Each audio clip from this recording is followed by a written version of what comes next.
Break पर पुणी खबर को फेरिबा कांग्रेस संपर्कित खबर जहाँकि कांग्रेस तार पदयात्रा पाई प्रस्तुति करिछि। आसंता काली ठारू अर्थात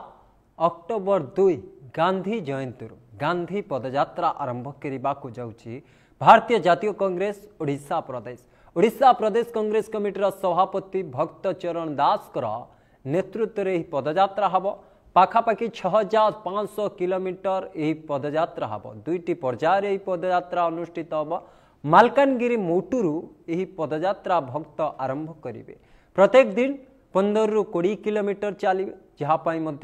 से पहुँचे सारी एवं सेठारे से पहुँची तांकर रणनीति प्रस्तुत करुछंती। कौन आसंता काली ठारू केमिति पदयात्रा करेंगे आपन जानिछंती। विशेषकर कोरापुट संसदीय क्षेत्र में जो भली भाव में बड़ विजय पाई कांग्रेस को भल सफलता मिली। आपण लक्ष्मीपुर कथा कहे, आपण कोरापुटर कथा कहे, आपण जयपुर कथा कहे एवं रायगड़ार कथा कहे। ये तमाम बेल्ट जो गुड़िक रही सेठी भल विजय हासिल करिछि। भारतीय जातीय कांग्रेस संसदीय क्षेत्र मध्य दखल करिछि। सप्तगिरी इलाका मध्य सेठारु संसदीय क्षेत्र में सांसद भाव में निर्वाचित होती। आपण पवित्र साउंता कथा कहे, मंगू खिलंकर कथा कहे, जी विधायक रही तमाम नेता मालकानगिरी जो मैंने रही समस्ते एकत्रित होती एवं समस्ते स्वागत कर। आम सहित आम प्रतिनिधि निरंजन मल्ल जोड़ी। निरंजन वर्तमान स्थिति प्रस्तुति कौन रही जितेबाला हाथ दल हाथ में हाथ मिसेबा जाऊँगी लोक मानकर हाथ में हाथ मिसई राज्य को आगु को नेवास राज्यवासी दुख सुख सरकार आगु को आड़े एवं सरकार जो भूल को लोकों पाखे पहुंचाइबे केमती रही प्रस्तुति आसंता कालठो जेहेतु मालकानगिरी आरंभ निश्चित प्रशांत देखु जदि देखा जो रही पदयात्रा कांग्रेस तरफ भक्त दास जो रही राज्य सभापति प्रथमे से मालकानगिरी जिला को आज पहुंची संध्या बेले पहुंचवा गोविंदपाल जो रही जिला कर्मचारी कर्मकर्ता मान रही कांग्रेस स्वागत आ संबर्धना जनई एठू सी जाते जो रही कांग्रेस भवन रही मालकानगिरी जिले में मालकानगिरी कांग्रेस भवन पहुंचले किसी कर्मकर्ता रही जे कि स्वागत करते आसंता काली जो रही आमर जे ओडिशार शेष सीमा रही मोटूर जो रही मुगी पॉइंट जो 3टी नदीर संगम स्थली सेठू आरंभ करेंगे पदयात्रा एवं प्रथमे जो आमर गांधी मूर्ति को माने स्टैच्यू को अनावरण कला इनागुरेट उद्घाटन कला लक्ष्मण नायक जो मूर्ति रे जो रही जे मालकानगिरी गांधी बोली भल भाव परिचित लक्ष्मण नायक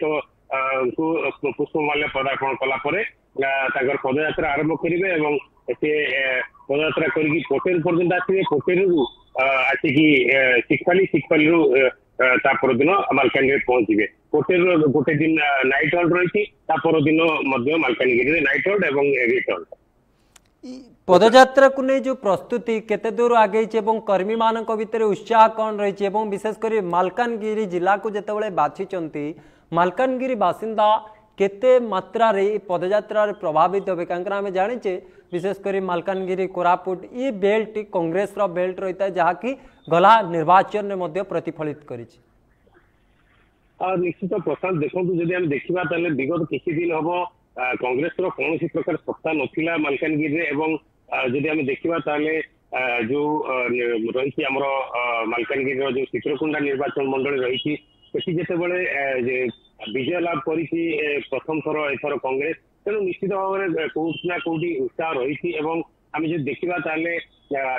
किंतु जो रही मालकानगिरी जिला सभापति चयन बेले किसी अगत माने कंदल सृष्टि होता है 6 जन आशायी प्रार्थी रही 6 जन मध्य 3 जन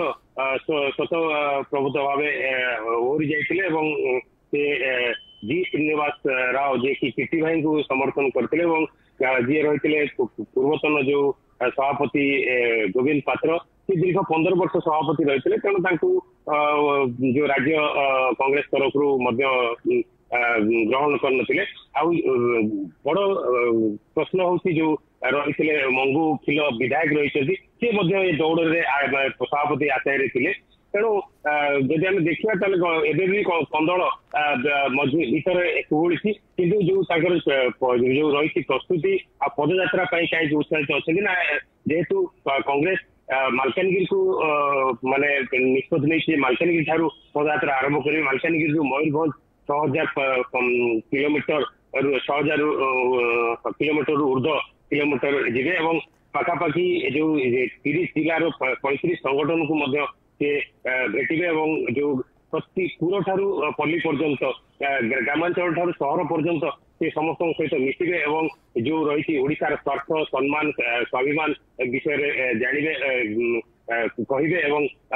ସ୍ୱାର୍ଥର ଓଡିଶାର ସ୍ୱାର୍ଥ ପାଇଁ ବାର୍ତ୍ତା ଦେବେ। ପ୍ରଶାନ୍ତ ओके बहुत बहुत धन्यवाद निरंजन आपणकर तमाम सूचना पे निरंजन मल्ल जोड़ी विस्तृत आलोचना करुले कांग्रेस